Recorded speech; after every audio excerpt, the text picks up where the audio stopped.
بسم اللہ الرحمن الرحیم۔ السلام علیکم، welcome to star poetry centre. کہانی عدل فاروقی۔ حضرت عمر کا انصاف۔ حضرت عمر فاروق رضی اللہ تعالیٰ عنہ مسلمانوں کے دوسرے خلیفہ راشد تھے۔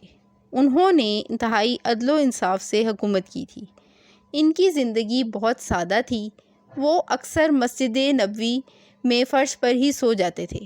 ایک دن چند صحابہ کرام مسجد نبوی میں جمع تھے۔ حضرت عمر فاروق رضی اللہ تعالیٰ عنہ نے ممبر پر کھڑے ہو کر صحابہ کرام سے پوچھا، کیا آپ میرا حکم مانیں گے؟ ایک بدو اٹھ کھڑا ہوا۔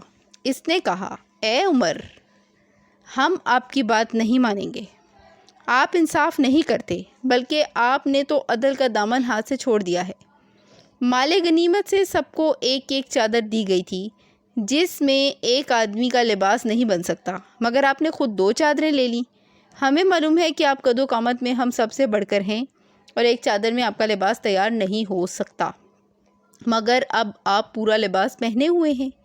چونکہ آپ نے اپنے حصے سے زیادہ حصہ لیا ہے، اس لیے آپ خلافت کے حقدار نہیں ہیں۔ بدو کی یہ باتیں منصب خلافت کی توہین تھیں، مگر سب خاموش تھے۔ حضرت عمر رضی اللہ تعالیٰ عنہ کے وقار اور دبدبے کا یہ عالم تھا کہ کسی کو جرأت نہ تھی کہ بدو کو خاموش کرا سکتا۔ حضرت عمر رضی اللہ تعالیٰ عنہ نے اپنے بیٹے سے کہا کہ آپ چونکہ اصل معاملے سے آگاہ ہیں، اس لیے آپ ہی وضاحت کر دیں۔ حضرت عمر رضی اللہ تعالیٰ عنہ کے بیٹے نے کہا، میرے والد کے پاس کوئی لباس نہیں تھا۔ مال غنیمت کی ایک چادر سے میرے والد کا لباس تیار نہیں ہو سکتا تھا، اسی لیے میں نے اپنے والد کو اپنے حصے کی چادر دے دی تاکہ ان کا لباس تیار ہو جائے۔